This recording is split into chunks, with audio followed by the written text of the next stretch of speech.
Assalamualaikum warahmatullahi wabarakatuh. Shalom, Om Swastiastu, Namo Buddhaya, salam kebajikan, salam sejahtera bagi kita semua.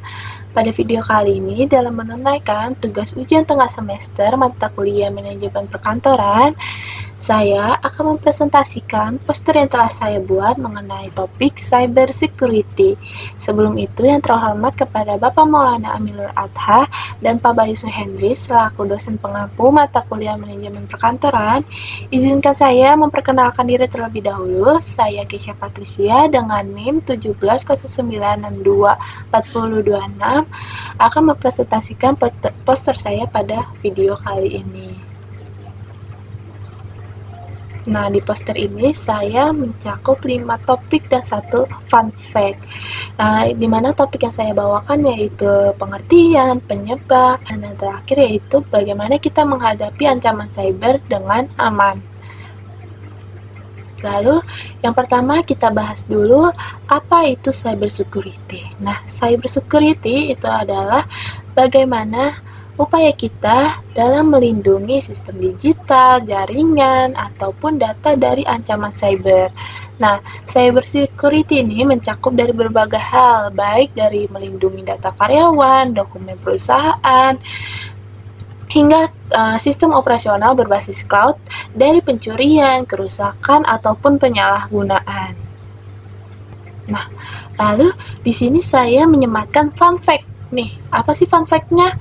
Fun fact-nya itu yaitu 80% perusahaan di Indonesia belum memiliki kebijakan keamanan cyber yang memadai, sehingga perusahaan tersebut rentan terhadap kebocoran data ataupun ransomware.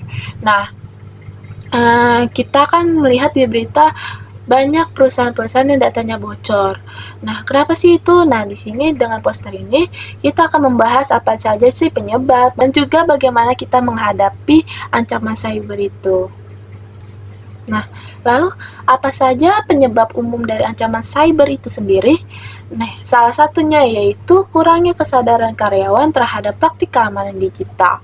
Nah, misalnya memakai password yang lemah atau asal klik link mencurigakan. Nah, itu adalah salah satu kelalaian dari karyawan itu. Selain itu, banyak juga sistem atau software yang tidak diperbaharui secara rutin. Padahal nih, pembaruan ini seringkali menutup celah keamanan. Dengan software yang diperbaharui terus, kan tentu saja bagaimana kita menyimpan data perusahaan kan akan semakin aman. Nah, dengan tidaknya diperbaharui akan memunculkan celah bagi cyber masuk untuk mencuri. Lalu nih ada juga kebiasaan buruk nih dari karyawan seperti berbagi akun login atau keluar masuk akses data perusahaan. Nah, ini juga bisa sangat fatal loh. Dari password lemah, banyak yang akses, tentu akan mengakibatkan rentannya data perusahaan untuk dicuri. Dan terakhir ini adalah kesalahan yang paling fatal, yaitu tidak menggunakan proteksi.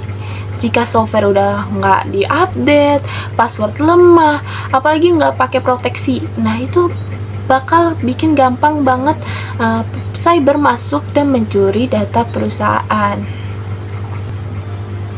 Nah, lalu yang terakhir yaitu topik di mana kita menghadapi ancaman cyber dengan aman. Nah, di sini aman itu aku bikin jadi singkatan, yaitu A.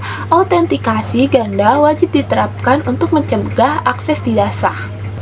Kita tahu bahwa salah satu penyebabnya tadi adalah password yang lemah. Nah, untuk menghindarinya kita buat autentikasi ganda agar cyber lebih susah untuk masuk untuk mencuri data perusahaan kita. Lalu yang kedua itu M, monitor sistem secara berkala untuk mendeteksi ancaman lebih awal.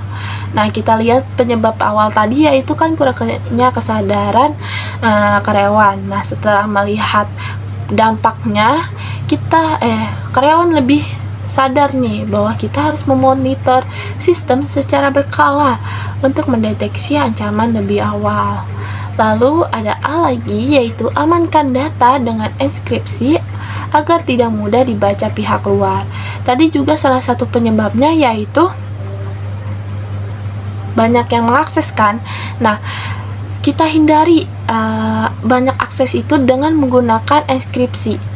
Kita amankan data perusahaan kita dengan menggunakan enkripsi agar tidak mudah dibaca oleh pihak luar. Dan yang terakhir adalah N, nilai kerahasiaan data sebagai prioritas utama dalam manajemen digital. Nah, setelah kita mempelajari penyebab, dampak, manfaat, nah kita jadi sadar sebagai karyawan bahwa nilai kerahasiaan data perusahaan kita adalah prioritas utama kita untuk dijaga agar tidak lagi terjadi kecolongan data perusahaan kita. Nah, segitu saja materi dari saya. Kurang lebihnya mohon maaf. Semoga presentasi saya pada kali ini bermanfaat bagi kalian. Kurang lebihnya mohon maaf. Wassalamualaikum warahmatullahi wabarakatuh. Terima kasih.